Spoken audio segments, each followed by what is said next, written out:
السلام علیکم فرینڈس، کیسے ہو؟ آج کی کہانی۔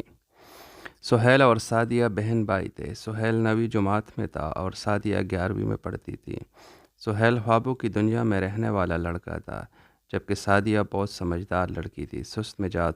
سہیل اسی خیال میں رہتا تھا کہ کسی دن کوئی بزرگ یا کوئی پری کسی خزانے کا پتہ اسے بتا دے گی اور وہ دنیا کا امیر ترین آدمی بن جائے گا۔ ایک دن وہ بستے میں سے کتابیں نکال رہا تھا کہ ایک سنہرے رنگ کا پلاسٹک کا ایک چھوٹا سا گلدان نظر آیا، جس میں پھول کی جگہ ایک کاغذ اٹکا ہوا تھا۔ وہ حیران تھا کہ یہ گلدان اس نے پہلے کبھی نہیں دیکھا۔ اس نے کاغذ کھول کر دیکھا، لکھا تھا، یہ بات ہمارے علم میں آئی ہے کہ آپ ایک خزانہ پانا چاہتے ہیں تاکہ آپ کی ساری مالی مشکلات حل ہو سکے۔ خزانہ ہر ایک کو نہیں ملتا، وہ صرف خاص لوگوں کو ملتا ہے۔ اگر آپ ان خاص لوگوں میں شامل ہونا چاہتے ہیں تو کسی کاغذ پر ہاں لکھ کر اپنے گھر کے اسٹور روم میں رکھ دیں۔ امید ہے کہ یہ سب ہمارے درمیان راز رہے گا۔ سہیل کو یقین نہیں آ رہا تھا کہ یہ سب سچ ہے۔ اسی نے کاغذ پر ہاں لکھ کر اپنے گھر کے اسٹور روم میں ایک کونے میں رکھ دیا۔ سارا دن وہ اسٹور روم کو تکتا رہا۔ اگلے دن اسکول جانے سے پہلے وہ بھاگ کر اسٹور روم میں گیا۔ گلدان اسی طرح پڑا ہوا تھا۔ کیا پرستان سے کوئی نہیں آیا؟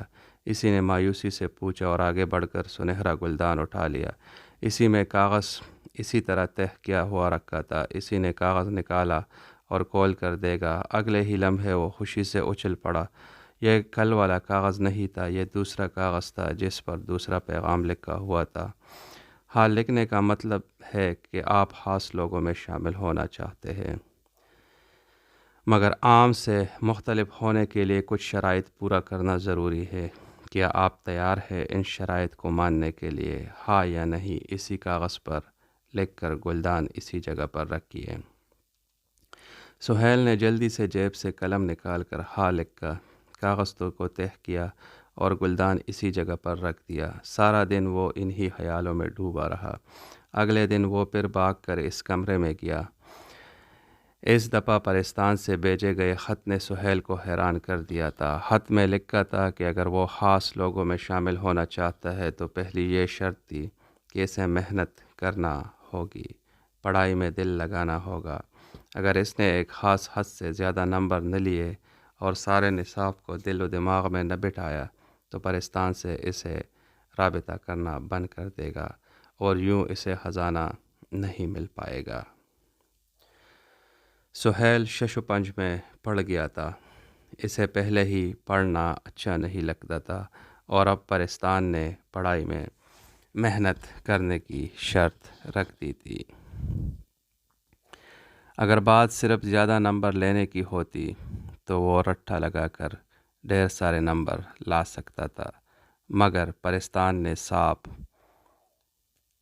اگر اس نے ایک خاص حد سے زیادہ نمبر نہ لیے اور سارے نصاب کو دل و دماغ میں نہ بٹھایا تو پرستان سے اس کا رابطہ کرنا بند کر دے گا اور یوں اسے خزانہ نہیں ملے گا۔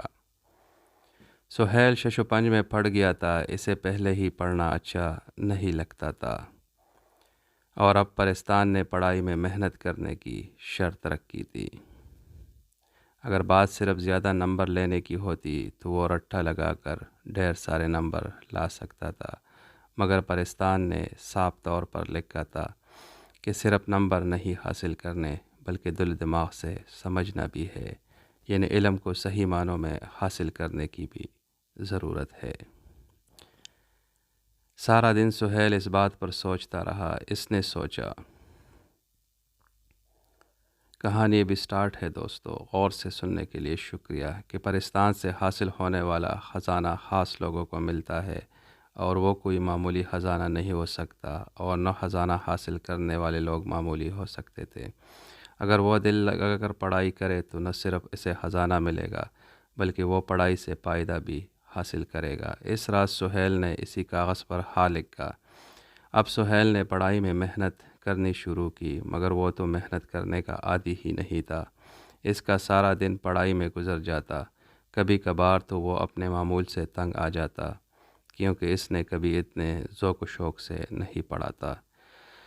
خیر دن گزرتے گئے۔ اس دوران وہ ہر صبح اس کمرے میں رکھے سنہرے گلدان کے اندر جھانکنا بولتا، کبھی کبھار اس کے لیے سنہرے گلدان کے اندر پرستان سے خط لکھا ہوا ملتا، جس میں اسے محنت کرنے پر شاباشی وغیرہ دی جاتی اور اس کا حوصلہ بڑھانے کے لیے کچھ سطور لکھی ہوتی۔ اگر کبھی وہ پڑھنے میں ذرا کوتاہی برتتا تو اسے خط میں تنبیہ کی جاتی کہ اگر وہ خزانہ حاصل کرنا چاہتا ہے تو اسے پڑھائی میں لاپرواہی چھوڑنی پڑے گی۔ کہانی ابھی جاری ہے دوستوں، اور اس کہانی کا جو نیکسٹ پارٹ ہے وہ میں دوسرے ویڈیو میں آپ لوگوں کے لیے لاؤں گا۔ کہانی کو غور سے پڑھنے کے لیے شکریہ، اور کائنڈلی میرے چینل کو سبسکرائب کر دیجئے، لائک کر دیجئے اور شیئر کے بٹن کو پریس کر دیجئے۔ اس ویڈیو کے بنانے میں میرے ساتھ کیمرہ مین زرین اور کوآرڈینیٹر تاج علی خان نے ہیلپ کی ہے، تو ان کا بھی بہت بہت شکریہ۔ دعاؤں میں یاد رکھنا۔ اللہ حافظ، خوش رہو اور اپنے ارد گرد صفائی کا خاص خیال رکھا کرو۔ دعاؤں میں یاد رکھنا۔ آپ لوگوں کا دوست جاوید۔